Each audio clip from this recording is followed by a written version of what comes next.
Life's hard, man.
How to turn a chilly 50-degree room into a comfortable 73 degrees in 90 seconds. Welcome to No Nonsense Airbnb. In this video, I will tell you how you can set your Airbnb listing as a business. When it comes to creating a new listing, the process is exactly the same as if you were an individual listing your property. So just carry on listing your property as an individual first. You will still need to do the ID verification as an individual. You cannot do an ID verification as a business. Airbnb needs ID verification for one person who is responsible for that listing. And once you've published your listing, then you can go in and add your business details. That is the only way you can list your property as a business. And in this video, I will show you how you can add those business details to your Airbnb profile. Just to clarify once again, the process is the same. You would list your property just like everybody else as an individual and give your ID verification. Once it is all done, you will go in and add your business details into your profile.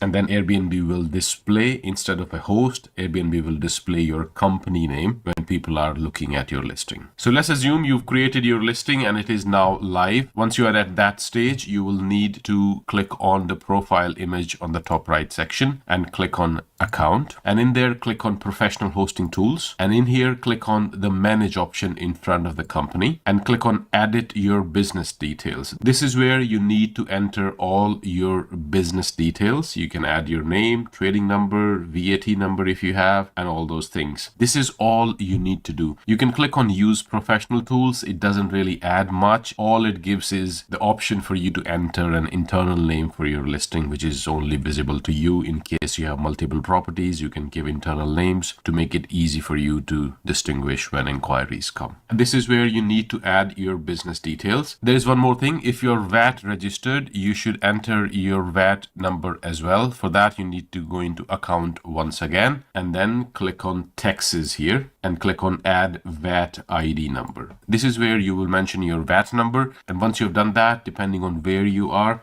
Airbnb may not charge VAT on their service fee, but that depends on the country and it gets more complicated from there. I will leave a link to the article by Airbnb where they have given more details about which countries they may not charge VAT if you're VAT registered in certain countries. So go through that article if you want. But primarily, this is how you can list your property as a business, create the property as an individual, publish it, and just add your business details later on.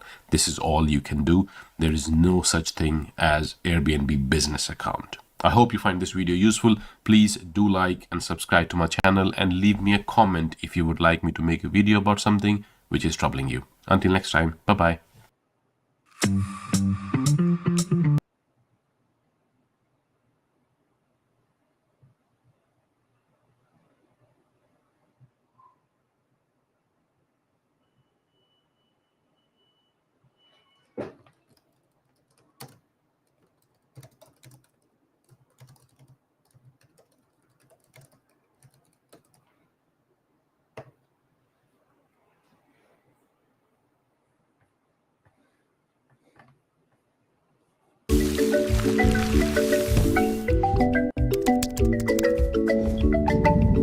this video, we're going to get clear on the exact steps you need to take to finally start your Airbnb business. I'm Dave, and my company welcomes over 18,000 guests per year across 75 properties right here in Belfast. But I remember just what it was like when I was starting out. Exciting, but also terrifying. Nervous, happy, scared, excited.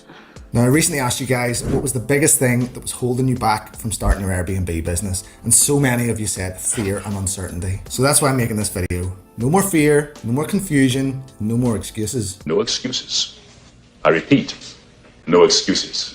So step one is you've got to start taking action. Yes, watching videos like this or reading books like this are useful, but they can also be a form of procrastination, and weeks and months can go by and you haven't taken any steps forward. Now, obviously I want you to subscribe to this video and to keep watching them, but don't just do that. Be biased towards action about actually moving the needle forward. So spend some time researching potential areas, streets, buildings, towns and cities that you could set up your Airbnb in. Now, there's a long way that's free to do that, where you can dive in and just spend hours and hours getting right into the nitty gritty of different listings in different areas. Or there's a quick way, which does cost a little bit of money, but I think at this point you're trying to invest money to save time and get you moving forward. And that quick way is using a platform like AirBNB, and I'm going to show you exactly what it's like if you haven't took the jump yet and spent the money. Here we go. So when you log into AirBNB, this is what you see. So it knows I'm in the UK, so it's showing me the main UK market. Now I want to delve deeper in specifically Belfast, because that's my area. Now, once we click into Belfast, these are the stats that we see. Now, it's important to note that there are 5 submarkets here within Belfast. So these are the surrounding areas, and we're going to talk about a bit more about that in a minute. But you can see the average score for Belfast is 56. The annual revenue for these places, it shows the occupancy rate, the average daily rate, and the RevPAR. You can go into so much more detail, but I want to go specifically in because I want to talk about the submarkets that we can go to. I'm always talking about how location is the most important thing, and it's played out here in these actual stats. If you look at Belfast city centre, the average revenue potential is 37.3 thousand. Once you start to go to the northwest of Belfast, the southeast, that goes down. Everywhere is less than the city centre, and that's because tourists want to be close to the action, corporate want to be close to the places that they're working in, and that is in the city centre. So now all of a sudden, once we clicked into the city centre, you can see that the average score jumps up way higher, up to 74%. This is out of 100, and that's broken down by demand, the revenue growth, seasonality, and the regulation. This is going to be so useful for you in your area. Maybe you'll have a city centre near where you are. Maybe you'll have a choice of 4 or 5 different places within your town or city that you want to go on and compare, and this just gives you all the data. It is worth every penny, and it's actually not that expensive. So to show you a bit more here, these are the stats that it's going to show. It shows how many properties are available of each type. So 52% of the properties in Belfast are 2 bedrooms, but crucially, if I go for a 3 bedroom or a 4 bedroom or a 5 bedroom, look at how few competition there is. So the demand is there for those, but the supply is not. That's a cool thing that you can glean from this AirBNB. It shows you like how much availability people are offering. It shows you what the cancellation policies are that people are offering, what the minimum nightly stay is. So there's some lovely crazy people here just doing 1 night. I would always say 2 or more. Ours is set to 3 night minimum, and then it's showing you all the amenities that the listings have. This is a really good graph for showing you seasonality and how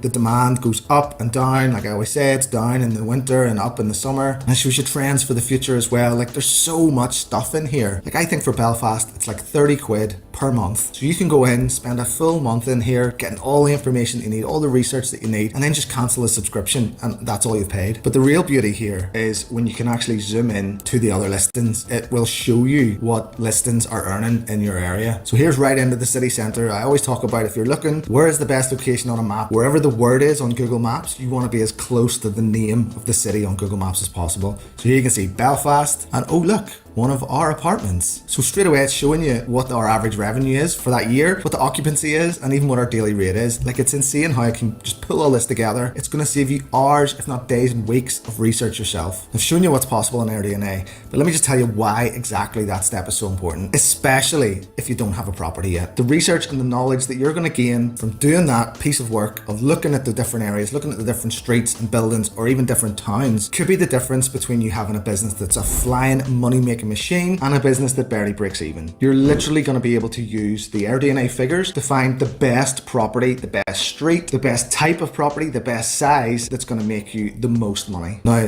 when I asked, and most of you said fear and uncertainty was what was holding you back. When I then asked, what are you most scared of? Most of you said it's not making enough money once you get the property. This is how you solve that fear and uncertainty. You will know what is possible with the property before you even buy it. But honestly, this is a valid concern because with rents higher than they've ever been before and with demand for poor properties because of such high supply, there is a chance that with some properties it would be better off as a long-term rental than a short-term rental. So it's up to you to dive in deep, to do that research, to satisfy yourself with real numbers, with real data, so that you're informed and can make the next step forward. And the next step forward, step 2, is to get those damn keys. Now, if you're buying a property, I'm not here to advise you about the type of mortgage to get. You need to speak to an accountant, financial advisor. Everyone's circumstances are different. But if you are getting one, it is the best way is to buy one. You've got full control over it. No one's going to tell you what to do, but it also costs the most. And the chances are it'll also be quite an expensive purchase as well, because if it's in a great location, if it's a good size that's going to accommodate lots of guests, if it's in a highly desirable area, then that costs money. But it is worth every penny because you know, you've just done the research. Look at the bad areas of town where the properties are cheap, but look at how much the return is. Look at the properties that are expensive. Look at what the return is there. There's a reason why it's expensive. And maybe you're not buying it. Maybe you're going to do a rent to SA or an Airbnb arbitrage. Well, now you know the streets and the areas to look for so that when properties come up for rent, you can contact those owners. And it's super important that you've done that research, because if a property comes up for rent in an area that you haven't researched, but you can find out, but you haven't found out that it's in a bad area where the return is going to be low, if you're committing to a 5-year lease on that property with a high rent because that property owner doesn't really want to give it to you, you're opening yourself up to big trouble, to a loss-making venture. It's going to be a disaster. And the third way, which I always talk about, it's the way I've scaled my business, is to do co-hosting or to manage the property on a property owner's behalf. You've got skin in the game. They know that you're winning and losing together. Check your chances of approval before you apply without impacting your credit score, taking the guesswork out of finding a loan.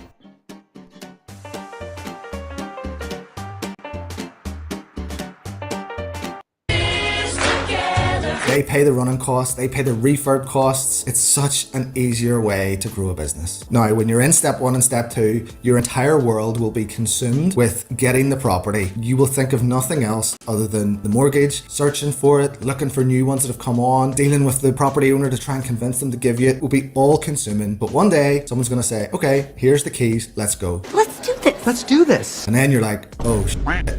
Now this is real. You're going to feel a real sense of accomplishment, like, yes, we've done it. But then you're like, oh, right, okay, I've got to actually furnish this place now and like spend tons of money to get it ready for guests. And that's another huge thing that's going to become all encompassing. It's going to take over your life. You're going to think of nothing else other than getting this place ready. Now, the key here is to have those listings that you've researched in your area saved so that you can go back and look at the standard that they are. Now, it's important to know what they look like so that you can make yours look even better. Don't go in just trying to be the same, because what's going to happen is you'll just blend into the mediocrity. You want to go in and absolutely smash it. Make your place the coolest, best, most desirable place in that street. Don't go for bog standard or budget. And actually on that, budget might not mean what you think it means. Budget does not mean cheap and nasty. Budget means clean, but minimalist and sparse, but everything is like new and nice. It just doesn't have all the frills and bells and whistles that some of the high-end or luxury places do. So it doesn't mean you go and get a shitty second-hand sofa. It doesn't mean you leave a 15-year-old kitchen and bathroom in there. That is not budget. That is just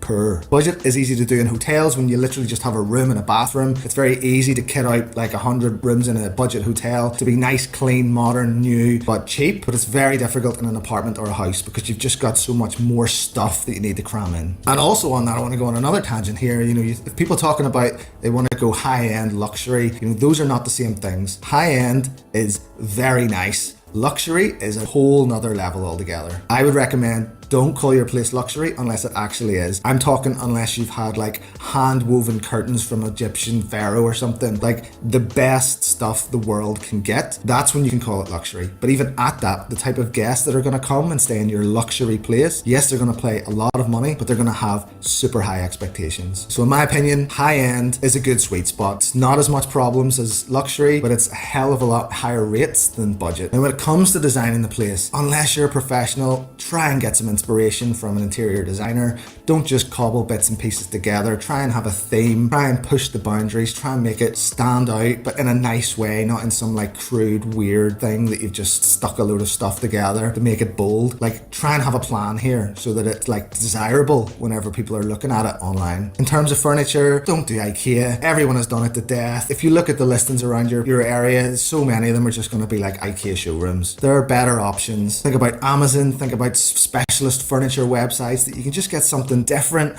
but very high quality as well. When you're refurbing it, think about the amount of beds you're going to put in. You have to decide whether you're going to go for single beds, double beds, kings. It is important considerations. Make sure they're damn comfy whatever you go for. Another consideration is if you're sleeping 6 people in this property, make sure you have enough comfortable seating in your living room or sitting room for 6 people. Make sure you have 6 dining chairs at the table. It's easy to think, I have enough space to fit 6 people in the bedrooms, but if they can't easily fit in a kitchen or living room, then it's going to get marked down in reviews. Now, there are so many things that you can do to just make your property stand out. I can't go through them all here, but it is about the general design. Look at Pinterest, look at other properties on Airbnb that you think, wow, that is amazing, I can borrow that in our place. Don't just go for grey walls, don't just go for magnolia. It has to stand out or it won't get booked. Step 4, and this is one of the things that I think frustrates me the most when I'm looking on Airbnb or whatever else, people at my competition or people I work with profiles. Don't take your damn photos on your phone. Why would you spend all that time, all that money, 40k potentially buying a property, maybe another 20k in refurbing it and furnishing it, all that money, all that time, all that blood, sweat and tears, and then when you're ready to present it to the world, you take the photos on your Nokia 3310. Like, what a terrible disservice you've just done to your property and your business. Spending an extra 150 to a couple of £100 to get a professional in who has the right gear, the right lighting, the right experience to know the angles and everything. Like, what an investment that is. Over the course of the photo's lifetime, say 3 or 4 years, you could get tens of thousands of pounds worth of bookings simply because of those photos. When people are scrolling on Airbnb, they're just covered in search results and they just have to split second to just make a decision whether something's worth looking into further, clicking into the listing, or to just scroll on by. And if no one clicks, no one's booking. You need those photos to stop the scroll, to showcase your amazing property, and to get someone to actually click in and book. Now, step 5 is, once you've got the property, once you've renovated it, once you've got the photos, you're ready to rock and roll and you're ready to set up that Airbnb listing. It's getting serious. The beauty of Airbnb is it is so super easy to get set up on that platform. I'd say in about 10 minutes, you can go from having created a profile to having a profile live. It's very straightforward, but it's also very basic. And if you follow this channel, you'll know I always recommend very strongly that you do not just rely on Airbnb and that you get your property on all the different platforms you can find. You're going to get access to far more guests, millions of people who just never use Airbnb, platforms like Verbo and Expedia. But for me, the king is Booking.com. Each have their pros and cons. While Airbnb is very basic, that means it's also very easy, whereas Booking.com is very complex, but it also means you can fiddle about and put on so much different functionality. Okay, so here's the back end of Booking.com, or what they call the extranet for one of our properties. It is far more complicated and complex, but therefore it gives you far more functionality than Airbnb. There are so many buttons here, so many tabs, so many things that you can click to try and bump up your listing, to try and give discounts, to try and just make things better for us as hosts. This platform was originally built for hotels, and think of all the functionality that they need. They're professionals. They're not just like someone with a side hustle trying to like rent out their second bedroom in their house like Airbnb started with. So I just want to go through some of these tabs and just show you everything that you can do on Booking.com, and hopefully you can hear me because there's someone right outside the window with a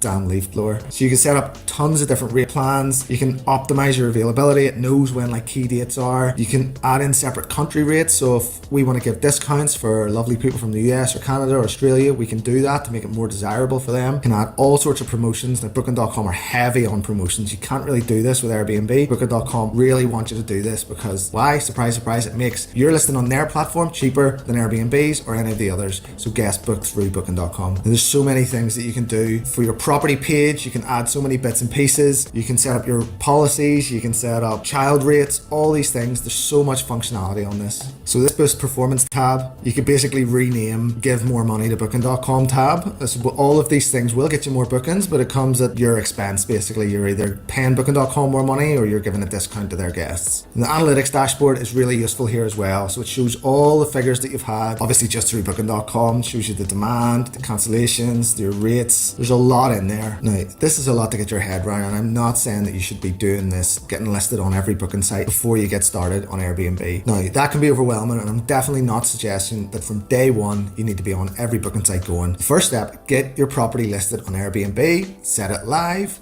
and then here we go to the next step. So step 6 is actually the guests. So you've overcome the huge challenge of actually getting a property. Then you've gone through and you've been completely obsessed with getting the property ready. And it's so easy to forget. And almost every person I speak to who's getting this property set up for Airbnb literally forgets that there's actual guests going to be coming once it's ready. It's not that you forget it, but you've just got no headspace. You're just fully focused on getting the place finished. But once you set it live, bookings are going to come in pretty damn quick. So you've got to be ready for those guests. One tip that I definitely recommend is that before you let anyone else stay in it, you stay in it yourself. If you've put new bathrooms, new kitchen into this place, it needs tested properly. So stay in it for a night, a couple of nights, use the shower, use the kitchen, use the heating, use the Wi-Fi, and just make sure everything works. Because when those first set of guests come, you need a 5-star review. So you can't have any teething problems. Everything needs to be tried and tested. And it's just going to give you a better feel for the place. Like, what will guests experience when they're there? Will it be really noisy at night or in the morning? Are you going to be able to go out and have a lovely breakfast in the first morning that you've stayed there? Because if you don't enjoy it, someone who's paid you a lot of money is definitely not going to enjoy it. But after that, real people are coming, they are going to spend a lot of money there, and then it's going to get crazy really quick. And my advice would be just dive in, learn on the job, read this book, watch this channel, so make sure you subscribe. But honestly, when you're just getting started, no matter what you've read, no matter what you've watched, stuff's gonna go wrong, and that's okay. Be kind to yourself. These are mistakes that everyone makes. The main thing is that you're gonna learn from them, and you're gonna learn so much faster than you did from watching videos or reading books. Now, some of these mistakes are gonna cost you money. You're gonna let in partiers by mistake. People are gonna damage that really expensive table or spill wine on that really expensive bed sheet that you put on. Things will go wrong. I've actually got a video called The Dark Side of Airbnb Hosting, which you can go and watch after this one and after you've subscribed, of course. But the main thing is you've got going, and that is amazing. You're in business. People are coming through the door, they're paying you money, they're hopefully very happy. But now once you've got going, you're going to need to get good. You're going to need to think hard about policies that you're going to offer, house rules that you're going to implement, rate pricing strategies, what other booking sites you're going to get on, a channel manager, all these things that once you're running the business, you're going to start finding things, oh, that didn't really work. Put a system in place for that. And that brings us on to step number 7, which is to systemize the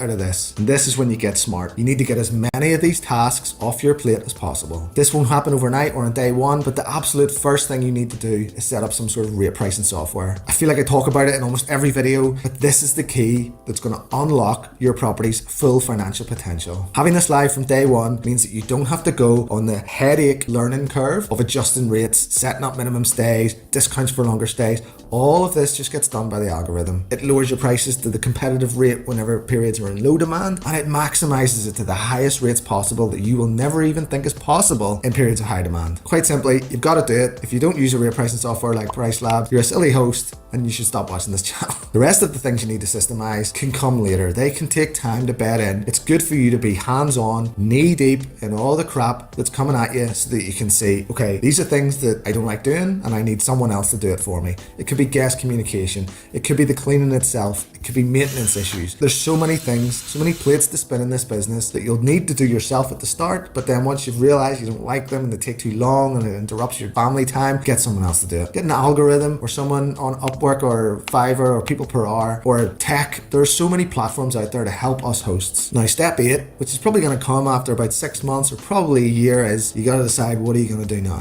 You've been running this property for a while. You've learned a vast amount in a very short space of time. Now, what are you going to do? Are you thinking, holy crap, this is not what I expected? In which case, you don't have to shut up shop. You can give your property to a management company, someone who co-hosts or wants to manage the properties like we talked about at the start. They can take it all off your hands. You have nothing to do and you just pay them a commission. Or maybe you're really enjoying it. This is good. I'm quite good at this. I'm enjoying this, and you want to buy more. Or maybe you've been doing Airbnb arbitrage and you've realized you've caught a really cool little street where you're making a ton of money and you want to get more of them. Or maybe you want to start managing other people's properties and you can go to a property owner and say, look, I've been running mine for a year. I'm pretty damn good at it. Do you want me to run yours? And I'll take a commission. There are so many options of how you can scale this business if you even want to do that. But ask yourself, how many properties would you need to leave full-time work? How many properties would you need to have a life that you've always wanted? It is possible, but it all starts with the first step, and that is to hit subscribe. No, I'm joking. Now, the next video you need to watch is this one, where I go so much deeper on everything about the actual running of the business, and I just give you all of my 17 years of experience in this very short 40-minute video. See you next time. You ever get that feeling sitting on the beach or working from a cafe abroad thinking, I don't want to go back to. If you want to invest in property and get 7% net rent, long-term capital growth, no costs or liabilities ever, do nothing yourself.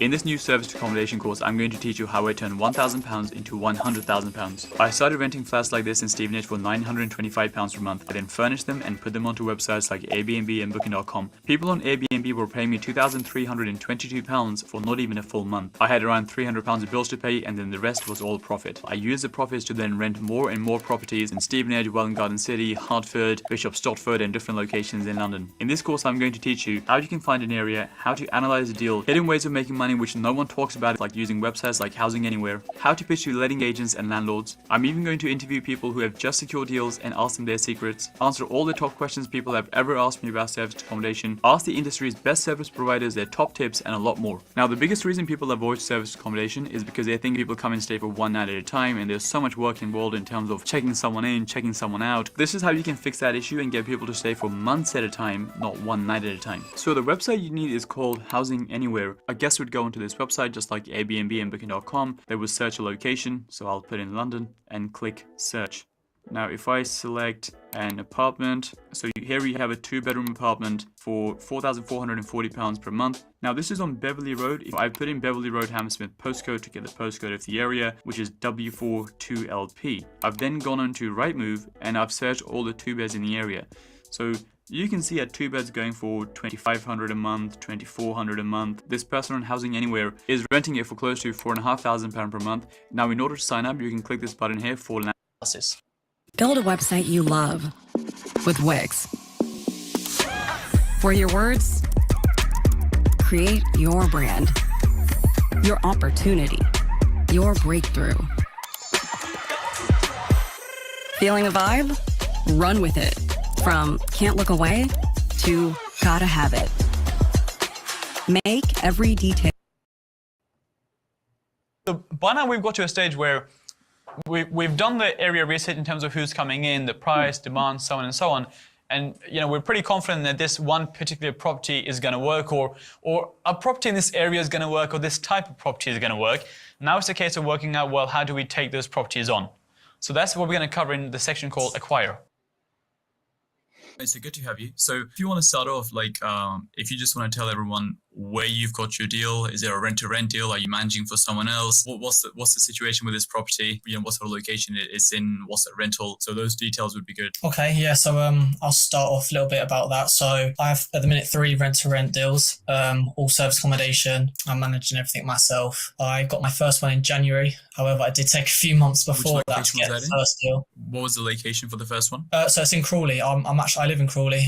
It's near Gatwick Airport. And my target audience for that property is many workers, and then people. If I have that little gap between long stays, then it's very handy that's near Gatwick, because I get a lot of one-night stays with people just stopping off just to sleep, really, for early flights. Going to the airport.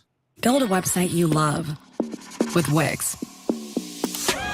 For your words, yeah, it's very handy. And now you said you had 3, so the other 2, and the other 2 they're also in Gatwick as well? Yeah, they're all in Crawley as well. It's just the other side of Crawley. Crawley. Crawley pretty much has 3 train stations. I focus getting right near the train stations just because obviously it's close to Gatwick. It's 8-minute train to Gatwick, so very handy for that. So in terms of these deals, did you get these from letting agents, from landlords? How did you find the 3? Yeah, so the first one was for a letting agent. I didn't have much luck with letting agents, but I did get there eventually. Right. I would say it took me about 2 months and over 30 viewings, probably over 100 calls to letting agents. And it does seem a lot, but it's the hard work that you've got to do to get your first one, I suppose. It's not difficult, it's just time consuming. You said you did 100 viewings. What was your process? So I didn't do 100 viewings, I did 100 calls, and I was very honest over the phone about what I wanted to do, so I'm not wasting my own time to get to these viewings, where I turn up, I'm honest about what I want to do with the business model, and they just turn me away instantly. It saves me my time and their time. Right. So your process would be you typically call them, you'd explain what you're looking to do, and 9 out of 10 they would say, no, we're not interested in this, and they'd sort of hang up. But the one you did get over the line, what was the process there? I mean, did you do anything differently, or like what was your pitch which got that one over the line as opposed to the other ones? Yeah, so I suppose I have had a few viewings which they've been interested in the business model, service accommodation, rent to rent business model. I've got to the viewing, gave them an offer. It looks like it's going to go through, and then all of a sudden, just nothing happens to it. They change their mind, or they go for another tenant, a more traditional tenant, which is fair enough. And I took that as a learning opportunity, really. So when I found a property that I liked, it was a 2-bed apartment right next to Crawley Town Centre, right next to a train station, and I thought was below what it was worth. What I'd done was I offered £100 over the asking price per month for the rent. That then, it intrigued the landlord, and then I got it from there, really. And the other two, very similar. I offered £50 each over the asking rent, and I got them two as well. Okay, so would you say that was the main part of your pitch? Or, I mean, was that the main part of your strategy, that let's just find properties which have a lot of margin, and then even if you can pay 50, 100 more, above the rent, then you can still make that work. And of course, that's a big incentive for landlords. I mean, especially with the interest rates and how their margins are coming down, with a typical rental, I guess if you can offer more, then that also, that's good for them as well. Yeah, exactly that. It has to make sense on both ends. Obviously, if I'm not going to offer over the asking rent, if I'm not going to make that money, so it's got to make sense for both sides, really. No, but it's definitely a good way of thinking about it, because, a lot of people pitch benefits. So, for example, they might say to the landlord, hey, we'll take care of X, Y, and Z. The landlord's interested in that, but I don't think the landlord's as interested in that as compared to someone saying, hey, I'll pay you £100 more per month than the other person. At the end of the day, they've got this property to make as much money as possible, right? Not to reduce their maintenance and everything else. So that's a good bonus, but I think, offering more money definitely helps for sure. If we just go back a step here for a sec, I like to think about this in two parts. The first one is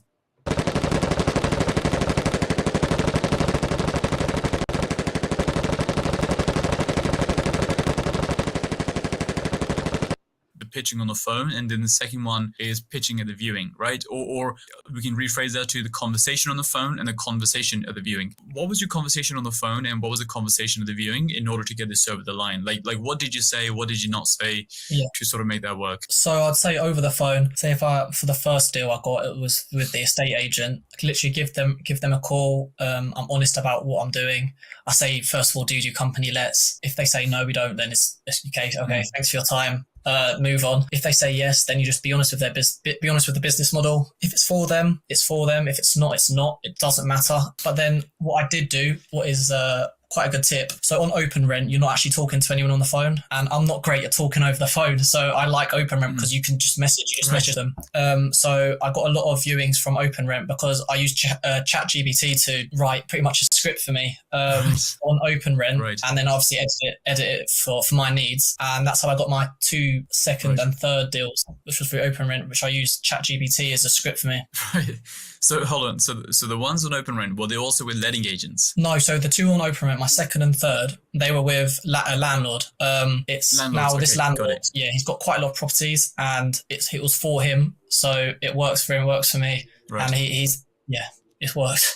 What was the rough pitch? I mean, if someone wanted to, put in something similar into ChatGPT and come up with a prompt, how did the pitch roughly go? Honestly, I can't remember. I can try and find it for you after the call, because I wrote it on the email as well, so I'll have the email somewhere still. Okay, so would you say like the main element of the pitch would be the fact that you were willing to pay more money than everyone else, or did you say anything else, or even like with the viewing? So you mentioned that with open rent that you had you text them as opposed to call them, so that got you the viewing. But once you go to the viewing stage, what was that process like? I mean, did you say anything specific there, or like what was the pitch? Yeah, so when I got to the viewing after the open rent conversation, just texting, I had to try and convince the landlord. And actually, it wasn't the landlord that turned up. He had his property manager turn up. So I was then convinced the property manager to them. I then said on the spot, I'll offer you £50 more for the rent. And he was happy with that. He said, I'll pass the information on to the landlord. I get a call up from the landlord the next day saying he's interested. Another tip, what helps me get these deals is paying months up front. I've paid 3 months at least up front. For my first deal, I paid 6 months up front rent, and for my second and third I paid 3 months each up front. It just gives, I think, the landlord a bit of safety. I think it gives them a bit of safety, a bit of security. They know the person's professional, they're not really messing around. I mean, I would say you don't necessarily have to do that, but of course if it works and it gets it over the line, then it's like whatever works, I suppose. Was there any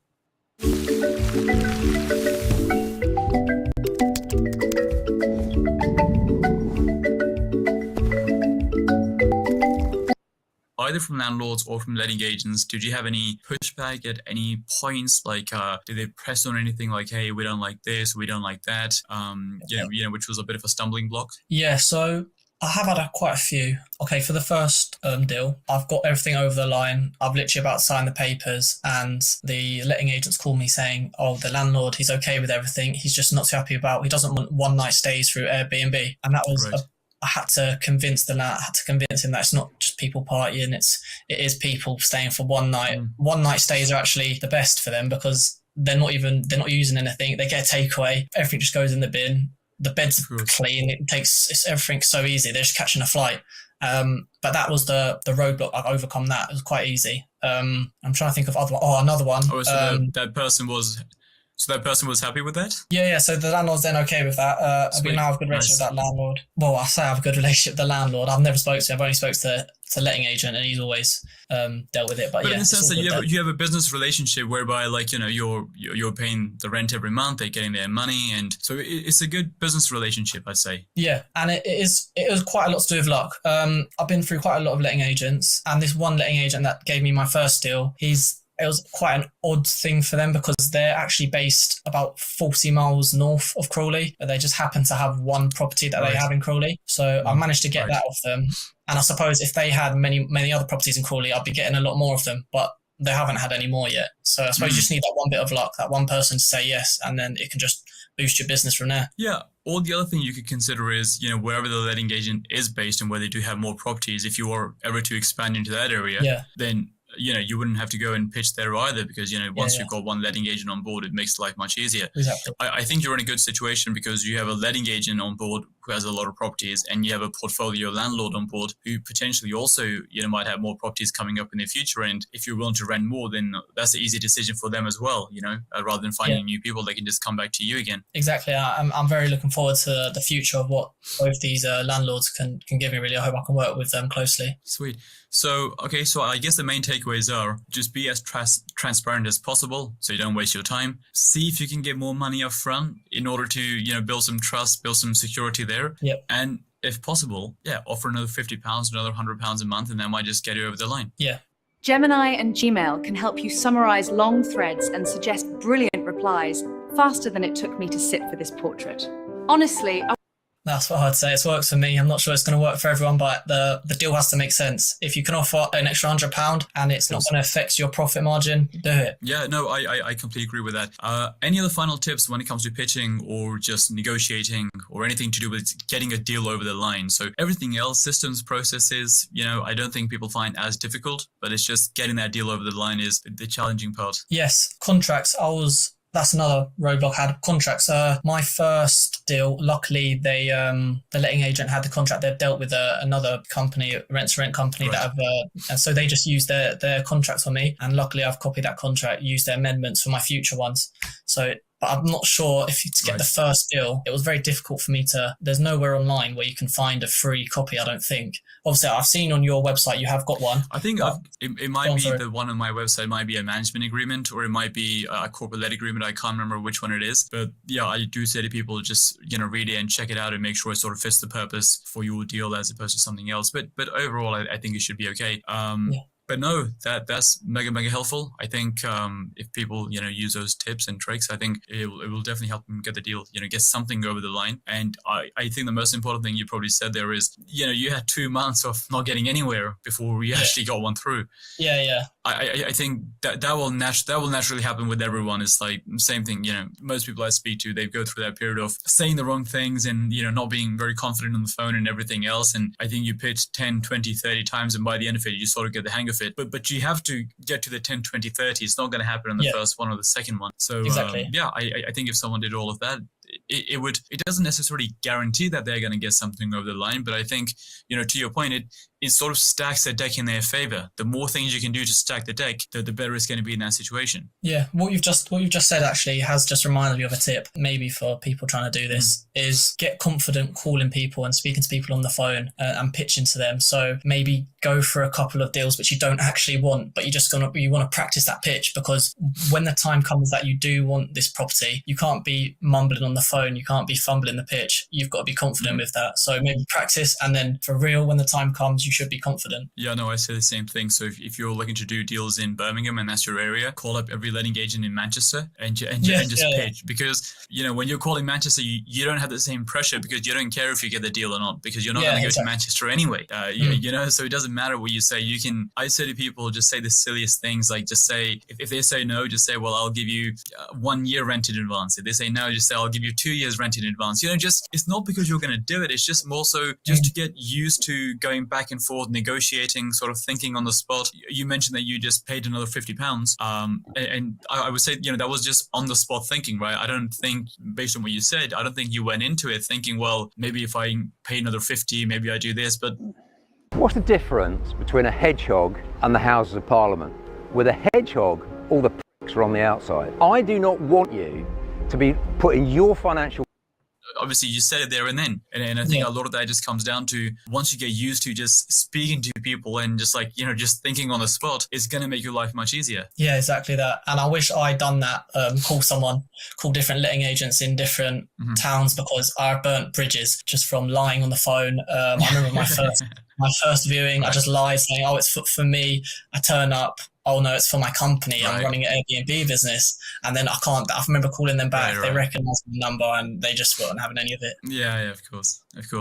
No, cool. Well, thanks for that. I think that's going to help a lot of people, hopefully get something over the line and, hopefully secure their first deal and sort of take it from there. So thanks, I appreciate that. No worries. Thanks so much. I just want to say thank you so much for all the videos you've done. Your 7-hour course really has helped me. That was probably the only thing that really got me into this. So I want to thank you very much. No, my pleasure. We just talk a bit about the deal itself, where you've got the deal, like what the rent is, how you got that deal, pitching and all that sort of stuff. And we can just go back and forth and try work something out. But let's start from the start. So one, how did you get into serviced accommodation? And how did you, what sort of deal have you taken on? If you do want to talk a bit about the deal, let's start from there. Yeah, okay, yeah. So the deal that I had gotten, it was quite a funny one actually. So originally, I'm based in Bedford. So originally I was actually going to get a deal in Bedford Town Centre, from an agent. And it was funny because I've spoken to you about it before, saying, oh, I don't know, Bedford would work, I don't know about it. And you're like, no, I think it'll work. You were looking it up. And so I was because initially I just thought, Milton Keynes, Southampton, that would work around me, not really Bedford.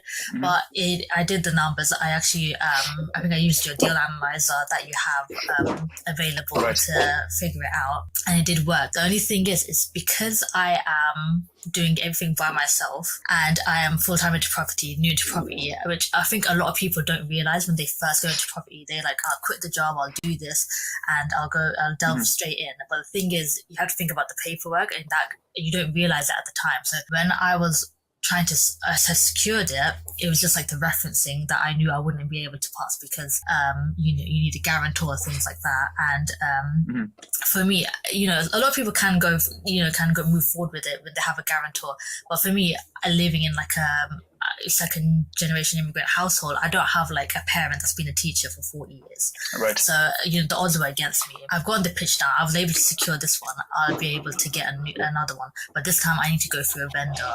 So I went directly to a landlord. So that means that's just a landlord, the actual owner of the property. Where it's a little bit more informal, because there's no restrictions, as it's not an agency essentially, so there's no agent fees, anything like that. So working with the landlord, I knew would be much more flexible. So I actually expanded my reach and started kind of setting up alerts on Gumtree within the hour's drive from Bedford. So immediately I got a notification for a property that was in Watford. It had only been listed for an hour. Immediately rang them up and I was able to secure my pitch, which I'll get into more detail later how I was able to do that.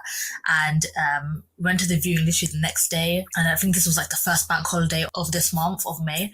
And we secured download it straight there. But the thing is, it's quite funny because he had a that property that he had showed me. That was only one of a few that he had. So that first one was a bit had needed a lot of TLC. And then he said, you know what? If you don't like this one, I have another one down the road. I was like, yeah, can I see that one, please? We went down that one, and it was much nicer because the other one before was a masonette. This one was actual flat, and I said, yeah, I'll take the flat. And these were in Watford. These are in Watford, yeah. I was going to ask. So you did it on Gumtree with landlords, not letting agents. Now, with Gumtree, in terms of the initial contact, were you texting them or were you calling them? So I messaged them first, said, hi, is this available? If so, what's the best number to catch you on? Really casual. I didn't say I'm a company, like, do you do company list? Nothing like that, just as a complete tenant. He said he dropped me a message saying, yes, like here's my number. So immediately as he sent his number, I had rung him, and then the pitch that I essentially used was, so this is something that I kind of collated after talking to other SA operators, because when you go on like the WhatsApp groups, the Facebook groups, that you will find readily available scripts, but that is just like the structure. I think if you follow it to a T, it sounds quite rigid and just a bit lacking any personality. Yeah, so I took that with a grain of salt and started talking to other people and started doing my own personal take on it. So what I did is I knew I needed a bit more confidence. I'm not a natural like salesperson. So what I did is I spoke to partner agencies like Silver Door, Situ, and I basically said to them, oh, can you send me a list of what companies you work with? That's all I needed, just like a list, a small little list. Yeah, just to give context to someone who might be watching. So Silver Door, Situ are, imagine AirBNB, but for corporates. So they might get you a booking for 1 month, 2 months. I mean, the longest I've had from Silver Door, I think, was 9 months or something. You know, there was a company, Oracle, they were looking to house someone through Silver Door. So what will happen is a big company will contact Silver Door saying, hey, we need 7 apartments for 4 months. Silver Door will then get in touch with people who are service accommodation providers like myself, yourself, other companies, and do it that way. But in its simplest form, Silver Door, Situ, imagine Airbnb, but for big companies. So for big, corporate bookings as opposed to just your normal 2-night stays. Okay, so you contacted Silver Door and you said, who are the companies who sort of operate in the area? Yeah, I said that just so I had that in my back pocket. So that is what led me to. So everything that's been led up to the original scripts, to people's opinions and their little tips and tricks, and then that final email that I got from people like Silver Door, all of that combined gave me enough confidence to have that in my back pocket and call up the landlord when he sent me that number to be really casual about it and just say, yeah, like I'd talk as a regular tenant. I'd just be like, yeah, I love the property. Is there parking available? He'd be like, yeah. I'm like, okay, great. Does it come furnished or unfurnished? Unfurnished. Does it come with the white goods? Yeah, that'll be ordered straight away. I'm like, oh, okay, perfect. I can literally view it tomorrow. When are you available? And he'll say his time, and I'm like, okay, perfect. It wouldn't be for me necessarily. It'd be for a list of companies that I work with. I can literally show you at the viewing. But yeah, other than that, I can make it straight away. So I can make it even earlier if you'd like me to. So just let me know. And because the thing is, like, the faster you act, the faster. That's what they prefer. Of course, yeah. Yeah. So and he even said it on the phone, like, okay, yeah, that's great, because I'm getting inundated with calls. I've had like 6 calls in the last hour. So the sooner you see it, the better it is for me. I'm like, okay, yeah, that's great. And that's how I was able to secure it. Did you get any pushback when you said, hey, this is going to be for a company, it's not for myself? Was there any pushback there, or was the person quite receptive? No, they were pretty receptive. They were just saying like, okay, yeah, no, that's perfect. I'll have a look at the viewing of what company, these list of companies. But the thing is, when it comes to the viewings, they forget to actually check it. Like, oh yeah, can I actually see that? Right. It's just more like, as in, it's just reassurance during the actual phone call. Fine. So you've said the whole company thing. They said, okay, cool, we'll talk about it at the viewing. How did the viewing go? So you get to the viewing, did you have to pitch anything further, or were there any more questions about, hey, how's this going to work? I mean, what agreement are we going to use? Everything else? Yeah. So when it was at the viewing, obviously they will have questions about, okay, so who'll be staying here, where you're going to advertise it. For me, it was just very, you just want to say what you'll actually want to do. Because for me, I would want to work more with those long-term bookings is what most SA operators, service accommodation operators strive for, just because if you solely rely on the online travel agencies, booking.com, Airbnb, 100% occupancy is unrealistic because, people it's too hard. home. Yeah, exactly. So whereas all you need is one booking from City or Silver Door and you have 100% occupancy for, anywhere from 1 to, like you mentioned, 9 months. So that is what I would kind of say. I'd say, I mostly work with companies,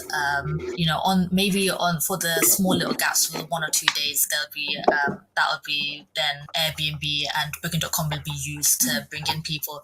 But overall, everyone is ID checked before they come in. There'll be noise limiters, so there won't be any disturbances. And because for them, they're mindful of the fact that if the building management, raises a complaint, then that'll be on their head. When you say noise limiters, you said you were gonna put a device in there, or? Yeah, it's just it's a small little Bluetooth device. Yeah, and it just links to your phone if there's any if it goes past a certain decibel. So then you can always go contact the guest directly. Yeah, and then also he mentioned I'm trying to remember what else he mentioned. No, but go ahead before we come back to you. Yeah, no, that's all good. So, because normally, that is the main pushback in terms of, well, who's going to stay. The other thing I asked was in terms of agreements. Was there any questions about, well, do we, what sort of agreement do we sign? How does that work? He's obviously been a landlord for a long time, so his thought of process is working on regular ASTs. So he was trying to work it out as a regular AST. I was like, yeah, I'm your one point of contact. Like that's obvious, but I'll actually send over a company let agreement that I have, and then I can send that over to you. And he goes, oh, okay. And then I was like, yeah, you can review it if you'd like. And he actually did. So I sent it over, and he actually sent some very small minor comments that I just edited. We sent it back, we signed it literally that day. Okay, sweet. So it seems like, if I was to sort of sum up the top tips from my point of view, it seems like, well, try to act as quickly as possible so there's not as much back and forth, and sometimes that turns into a bit of a drag. And then the second, I think, thing you've done well there is just illustrating the main focus is going to be on the long-term corporate bookings, and then being open about, well, we're going to have some Airbnbs here and there, but it's not going to be the main factor. I've not really heard anyone pitch the whole noise limiter thing before, to be honest, but I can see how that would also help them as well, because it would give them some sort of reassurance that actually the person's doing it professionally. It's not even about the way I would interpret that. I don't think it's even about the fact that that device is in there. From a noise point of view, I think it just sort of signals this person knows what they're talking about. They have a handle on this. They've got a system, a process in order to make sure that this is going to be done professionally. I think it just sort of portrays that you're going to do this professionally, as opposed to, hey, I'm going to stick this on Airbnb and call it a day. So no, I think, taking all of that, combining all of that would, definitely help a lot of people hopefully get something over the line. Yeah, you just basically have to think about things that will make them easier, because they also have if they're a landlord who's been in the property game for a while, they'll have a lot of properties to manage. So it's kind of just trying to, again, act fast, because that's more convenient for them if there's a quick turnaround. And also things like, we'll take on the cost of minor repairs up to £150. So that's a burden off your shoulders. And we actually did work something out where he had recently painted everything for me, but I kind of replaced the toilet because it was quite old. So it was it was like trying to figure out how we can work best, how we can complement each other on both our kind of abilities as separate businesses. And when it came to minor maintenance, did you have some sort of threshold whereby you said, well, okay, anything up to £50, up to £100, we'll take care of it. But of course, if something big happens, you're not going to pay for, a boiler breaking down. Yeah. But did you discuss up to this sort of mark, we'll sort of take care of everything? Yeah, we did. Okay, yeah, sweet. I did mention that. Yeah, and literally, he was like, yeah, that's perfect. And at the time of the works were getting done before I got the keys. He was saying, "Oh yeah, so there was something wrong with the boiler. Don't worry, I have that because I know that you don't cover that." And I was like, "Yeah, that's great. I didn't even need to ask." Yeah. And you mentioned that this person has multiple properties as well. So hopefully, when the next one comes available, you're going to be the first person he probably gets in touch with. He's probably not even going to rent it, put it on open rent, because if you're paying a rent every month and he knows he's getting a good service from there, then why would he go through the same process? That's the one benefit of letting agents and portfolio landlords, that you get one person over the line. It just makes life so much easier going forward for the rest of them. Yeah, no, we actually did talk about that, yeah. Oh, and was the person quite receptive to more properties in the future? Yeah, he was, yeah. He mentioned he has some development deals going on literally in Watford as well, right by Watford Junction. Right. I think he mentioned, literally he was like, "I'm looking forward to having like a good business working relationship with you." I'm like, "Yeah, no, that's perfect. Likewise." Mm-hmm. And was this the first person you had pitched, or did you pitch other people? And maybe some people said no, or like how did that go? Yeah, so I pitched to quite a few people. So if I think about it, just on the landlord side, so this was before I had gotten my pitch perfect. So this was so when I had finally sorted out my pitch, that was I think end of April. So and I started everything in I guess January time. So So from January to April, that was that was a lot of trial and error. So I tried. There was sometimes it did work actually when even though I had kind of like a haphazard pitch where it was more kind of scripty, but again it was kind of things fell through because the landlord I've spoken to, who was really lovely actually, she just kind of said, "Oh, the mortgage, I'm not sure if the mortgage will allow it, I'm not sure if the insurance will allow it, like things like that." So that does happen where you do actually manage to get a good relationship with the landlord, but then things like that do come up. So and that's because she wasn't like you mentioned a portfolio landlord. She was just kind of starting out. Sure.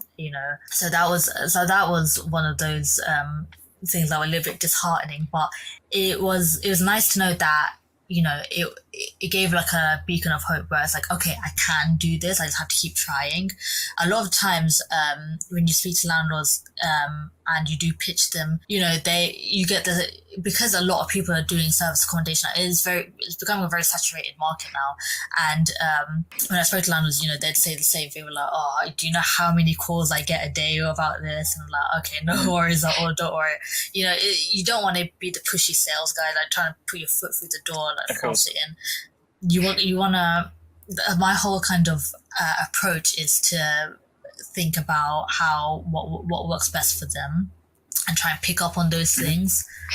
And I would say you've played a bit of a numbers game, right? In the sense that you pitched enough to the point that where you've refined your pitch, and suddenly, yes, of course, even today, it's not like every single person's gonna go for it, and every single person's gonna say yes, but hopefully will increase your odds and start attacking your favor. But that generally seems to be the biggest thing that people mention, that we had to pitch 10 times, 20 times, 30 times to get one through. It's very, very hard to do so on the first one. So yeah, I think if you take the tips and sort of persevere with that, hopefully eventually you'll get something over the line. Yeah, definitely. I know a lot of people who would kind of really track it, count all their calls. For me, I didn't do that because I knew I'd get disheartened saying like, "Oh, I made 100 calls and I still haven't gotten anything." Whereas this person made only a few calls and they got it. So I didn't want to focus on the numbers too much, but I know it was a lot. So, and also, I think it's just when you start out and you start making the calls, you kind of restrict yourself. You're like, "Oh, I don't want to go out too far, only half an hour's drive." And only the big cities, and you're really picky.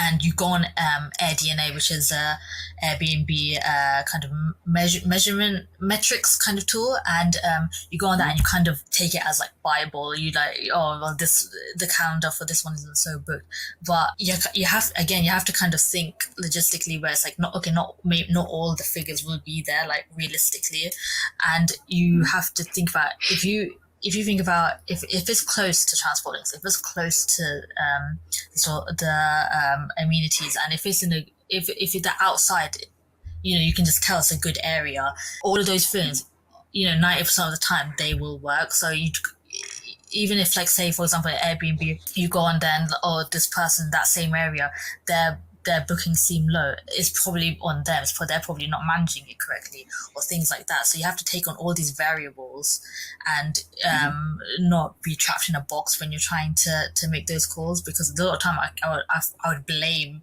the area. I'm like, the area isn't great, I'm not getting any calls, nothing's popping up. So you just kind of have to really think outside the box and really diversify your playing field on where you're operating in. Yeah, no, I completely agree. Research sometimes can be a bit challenging because you don't have all the information available, and sometimes it might just be the person, to your point, they might not be doing a good job. So it's hard to look at them and say, well, this is not going to work or this is going to work, because it's so dependent on the person itself or the pricing and everything else. When it comes to pitching, any other final tips where you thought, well, do you remember anything you did whereby you thought, well, this helped me sort of get this over the line, whereas previously, you might have said something slightly differently and that was a stumbling block, but you sort of tweaked it or fixed it and that improved your odds? I think it's literally the way you carry yourself.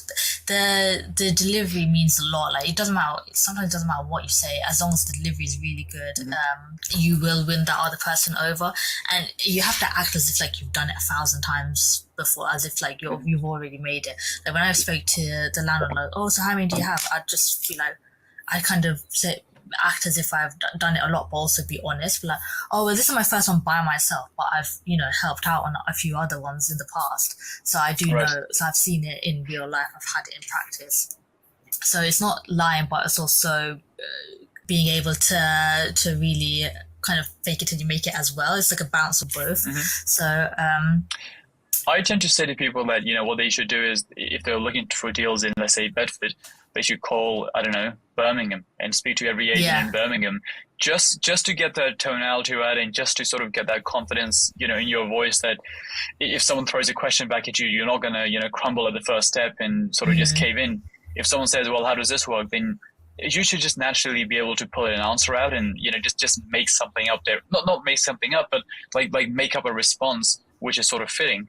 A lot of the times what happens is, to your point, people are saying the right things, but because they're not saying it with confidence, it then makes the other person very wary that, well, does this person know what they're talking about? Though they might be saying everything perfectly, like, hey, we're going to do company let and we're going to do, this minor maintenance and so on and so forth. It just doesn't sound very convincing. And if it doesn't sound convincing, then you have that problem. And I think the reason that is because if someone says, well, I want to do a deal in Bedford, they'll call a letting agent in Bedford, and they know in the back of their mind, well, I've only got 10 or 12 agents to work with here. If they all say no, then I'm sort of done here. But if you call someone in Manchester knowing, well, I'm never going to go to Manchester, you don't have the same issue, right? Because it doesn't matter if they say no, and then you can just I keep sort of going back and forth and practicing as much as possible. So when you do finally call someone in Bedford, when they go, well, how does this work, or what's the agreement, or what's this clause, you answered that 20 times, and in the first 15 times you mumbled and crumbled when you answered it. But when you get to the 20th time, it's just like a very, very natural conversation, and that sometimes is more important than just saying to your point. I say the same thing, which is, it's not really about the script, because the script, what happens is it makes it so rigid and it's very hard to say. And then you go in with the mindset, I'm going to say this script, but then they ask you something completely different, and now you're no longer on the script because the script wasn't covering that point. And so I say to people that you should have talking points, because you're going to get asked about the company let agreement, you're going to get asked about who's going to stay here, how long they're going to stay, you're going to get asked about Airbnb. So you should prepare answers, not a script. And then they might start with company let, then they go to Airbnb, then they go to something else. A different letting agent or landlord might start from Airbnb, then go to company let. But if you're so focused on, well, I got to say this in this order, you're just going to crumble from that point of view. So I'd agree with all of those points above, for sure. Yeah, for sure. And like a lot of people who are starting out do this, where they call letting agents in general, and they say, oh, do you have any properties available? For me, I felt like that didn't work, because I'm like, oh, I'll just take your name and number down, but then obviously they're not gonna you know, when they're busy, they're not going to be like, oh yeah, this person, like, No. he's called 1,000 times. It's better just to call about a specific property. And if that one's gone, they're like, oh, do you have any more coming up that is similar to this? It's better to just go again like that, and then when you have, like you mentioned, those talking points, do it about that specific property. Yeah, for sure. No, I completely agree with that as well. I think going back to your earlier point that if you have a property and you can sort of start making those steps very, very quickly, that's going to help. And if you just call and say, hey, I'm looking for a 2-bed, it just doesn't sound you're as serious, you know, compared to, hey, I've looked at this 2-bed on, I don't know, Lewis Street and I'm interested, when's it available? You sort of need that momentum to sort of like build. They're not going to say they're looking for 2 bedrooms for you. If you just call and say, hey, I'm looking for a 2-bedroom, it's just not going to happen. Cool. No, that's been very useful. Any final things you might want to happen? I'd agree with all of those points above, for sure. Yeah, for sure. And like a lot of people who are starting out do this, where they call letting agents in general, and they say, oh, you know, do you have any properties available? For me, I felt like that didn't work, because they're like, oh, I'll just take your name and number down, but then obviously they're not gonna, you know, when they're busy, they're not gonna be like, oh yeah, this person, like, he's called 1,000 times. It's better just to call about a specific property. And if that one's gone, they're like, oh, do you have any more coming up that is similar to this? It's better to just go again like that, and then when you have, like you mentioned, those talking points, do it about that specific property. Yeah, for sure. No, I completely agree with that as well. I think going back to your earlier point that if you have a property and you can sort of start making those steps very, very quickly, that's going to help. And if you just call and say, hey, I'm looking for a 2-bed, it just doesn't sound you're as serious, you know, compared to, hey, I've looked at this 2-bed on, I don't know, Lewis Street and I'm interested, when's it available? You sort of need that momentum to sort of like build. They're not going to say they're looking for 2 bedrooms for you. If you just call and say, hey, I'm looking for a 2-bedroom, it's just not going to happen. Cool. No, that's been very useful. Any final things you might want to, you think might be relevant or you want to add? Or I think we've covered a lot in terms of pitching and the different tips and tricks and everything else. Yeah, for sure. I mean, all of this is just stuff that, again, it's like you have to be proactive in doing, because when I was doing it by myself without any tips, because there's so much you can learn from just reading through things. You also have to talk to people, you know. There are loads of networking events across like the country. If you really look, not even networking events, it can be not even property related. I mean, it can be just like business related. If you talk to people, they'll share these little golden nuggets where you can incorporate it, and then that will give you some reassurance. Because if you're going in it solo, it can be very daunting.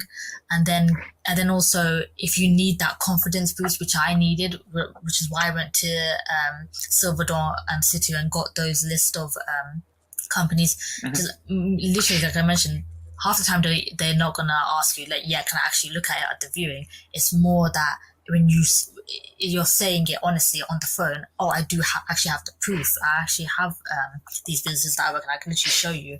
And because they can hear in your tone that, you know, you're speaking with conviction, they're not gonna doubt that. So and that is, I think that's the best way to go about it, is just like really, again, have that confidence. And if you don't have the confidence, find a way to bring that, because I'm not a naturally confident person, so that's why I had to do that extra step so I could be confident. No, that makes a lot of sense. And no, thank you for that. I think that's going to help a lot of people hopefully get their first or second deal over the line and start building that service accommodation portfolio. So thanks for doing that. No, thank you for bringing me on. It's nice to share, because I was in the same position. I was a watcher, and now I'm here talking about about this. So it's very funny. How to get something over the line. Yeah, exactly. Yeah. Yeah, so, for sure. If I can do it, anyone can. Cool. Thank you. I appreciate that. So, like I said at the start, there's 3 main models that we're sort of looking at, you know, throughout the day. The first one is buying a property. The second one is rent to rent, and then the last one is service accommodation management, where you're simply taking a fee for running this property. So, when it comes to taking these properties on, regardless of, you know, if it's rent to rent or if it's management, what you already have to do is you already have to explain the benefits to the person you're dealing with.